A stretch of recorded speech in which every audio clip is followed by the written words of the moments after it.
This is a pretty straight looking hood for a 60-year-old car, right?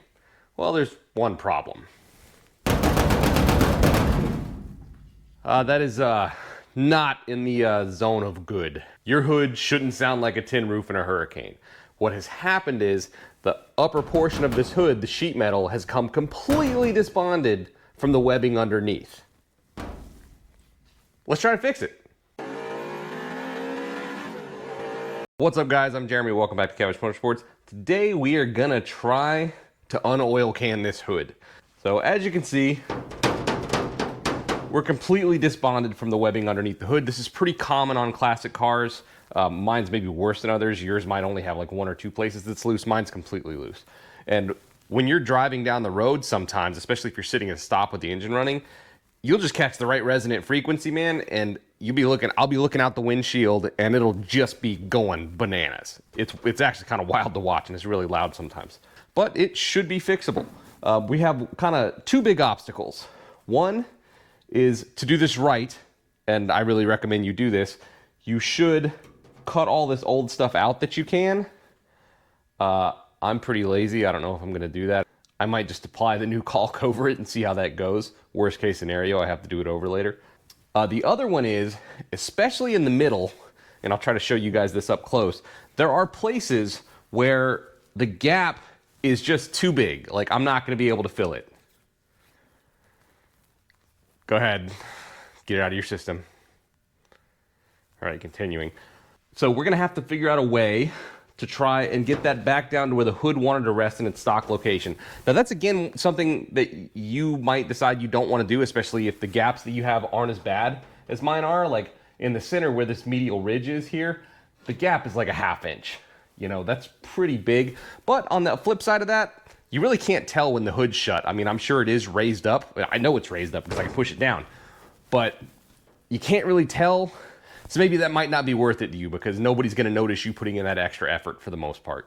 This isn't something that, you know, anybody when you're driving down the road 10 miles an hour or even standing right next to it is probably going to be able to tell. So we can see here, we'll get you in close. So there's your original dampening material, and obviously it's been raised and broken, so I can press the hood back down into more of its factory location and that gap closes. I'm going to try to get it down to where the caulk looks like it did, you know, when it was from the factory, and we'll assume that's how it's supposed to sit. Before we get started, let's talk about product real quick, what you're going to need to do this job. You do have some options here. What I opted to go with is this SEM Dual Mix 39357. This is an anti-flutter foam. It is made specifically for tasks like this, where you're bonding panels together and you don't want them to flutter about, or oil can, or whatever term you want to use. 3M also makes a similar product. It's slightly more expensive. I paid, I think, $30 for this, but I searched for a deal and found it on eBay. If you just bought it from, say, Amazon, it's probably gonna be more like $40. The 3M one, I think, was a few dollars more. This was recommended to me by a body guy on a Pontiac website I frequent. Now, the big bummer to this show, if you're using this or the 3M product, is it requires this special gun. And I looked high and low. I tried to find one used, both locally and on like eBay, and just could not come up with anything. So I ended up buying this new, and it was like $40. I think it was $39.99. It was the absolute cheapest one I could find. And you're just kind of stuck with that if you're gonna use this. Just so you don't buy the wrong thing, this is a 200 milliliter cartridge. This is a 200 milliliter cartridge gun. There's ones that look just like this that take 400 milliliter cartridges.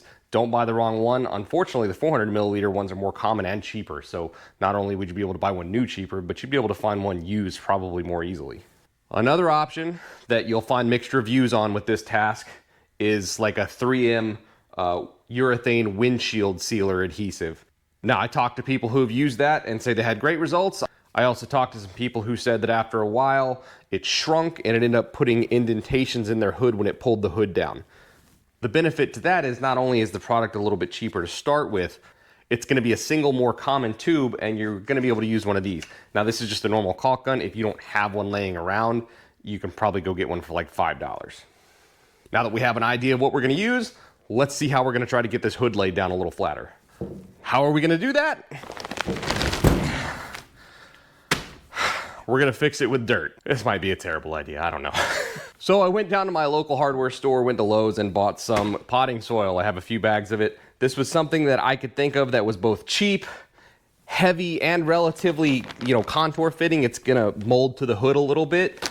And, I'll go use it to fill up holes that my dogs have dug in the backyard. Or maybe I'll just take it back. I don't know. Sorry, Lowe's, just wasn't my flavor of dirt. Didn't taste right. Depends on how shady I feel.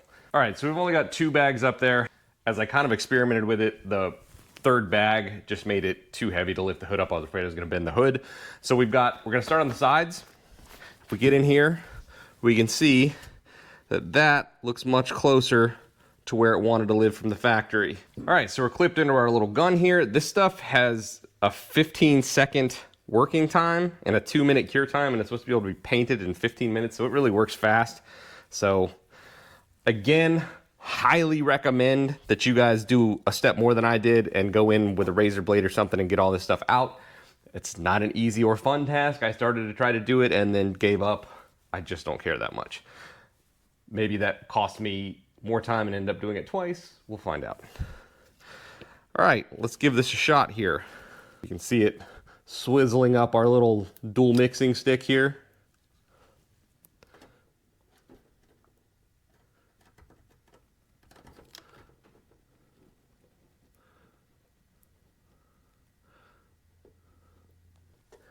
Oh, got a little heavy on that side. Okay, so we didn't need as much as we thought we did in that one area. And we've already clogged our deal here. It really does work extremely fast. Well, all right, so that goes really quickly, and I've already clogged my little tube here. So I'm gonna have to grab another tube and then try to get this done faster. All right, reloaded, gonna try to work quickly here.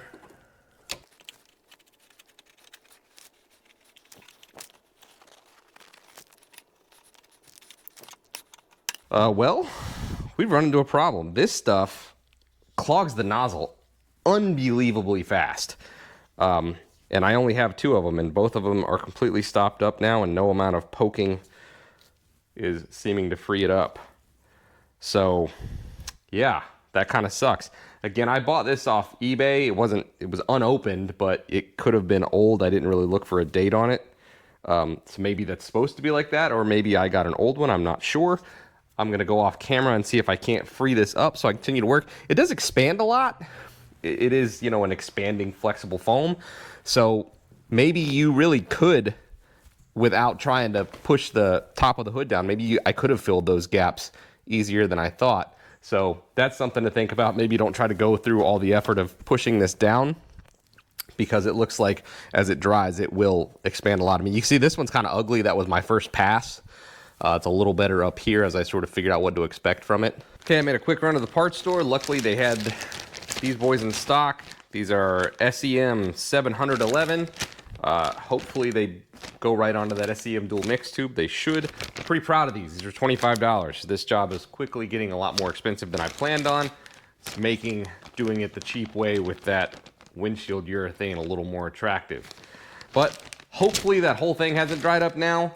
I'm gonna do this as quickly as I can, so I'm gonna move the camera back so it's out of my way and just try to bang through this, put the whole thing in fast forward, even though probably won't be that much in fast forward because I'm gonna be running around.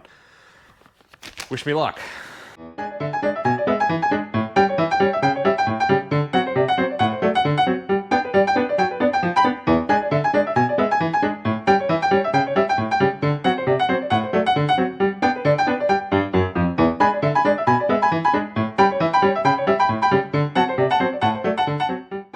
All right, well, we're done. That was a lot of work and an extra parts store trip that I didn't expect, but we do have it in here. Now, this is not the prettiest in the world, which is to be expected anytime you're working with a chemical that you've never worked with before, especially when you're working with one that makes you hurry like mad. I went through 6 nozzles in total, the 2 that came with it and 4 of the 6 extra that I bought.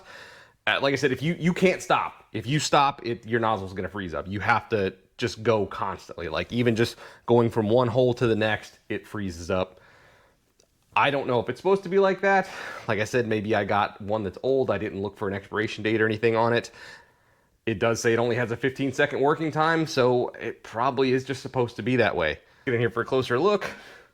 Again, not the prettiest in the world. Some worse than others. I mean, this is my first pass. It's really thick there. That's where, you know, I really didn't know what I was doing with it. And then we got a little bit better. Nice thing is these danglies, you can just go in here and pull these off, or take like wire clippers or scissors and pop those off. This stuff might also be sandable. I know it's paintable, so you might be able to come in and just knock it down with the flap disc and make it look prettier. If you care, I don't really care. This is not the type of car that you sit at a car show with the hood open. It's got a trash Olds 455 that's a turd anyway. I don't want people to look at it. I don't even like looking at it. You know, one more thing to note, if you do this job and it is messier than you want, like mine is, and you do have a nice car that you like to have the hood up at car shows, what you can do is something that people rarely do. These all came with like heat shields. I mean, you can see all these little holes here where you had a mat hung up. So you could always just buy a reproduction one of those heat mats. You know, I've got one of the little clips here that was still stuck in mine that holds it up, and it's gonna cover all this anyway. So if you do this and it's uglier than you like, if you're a restoration guy, you want that part anyway. So just buy one of those, put it in there, and you'll never see this stuff. So we're gonna close the hood, give it just a couple minutes to settle, and then we're gonna test and see if it worked. You know, we had one overarching goal. Let's see if we achieved it. All right, moment of truth. We gave it some time to cure. Let's see if it worked. Now, we all remember what it sounded like beforehand. Let's do the same thing and see what it sounds like now.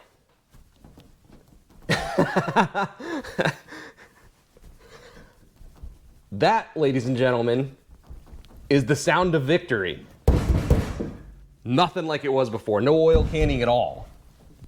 Like I can't even like press down and dent it.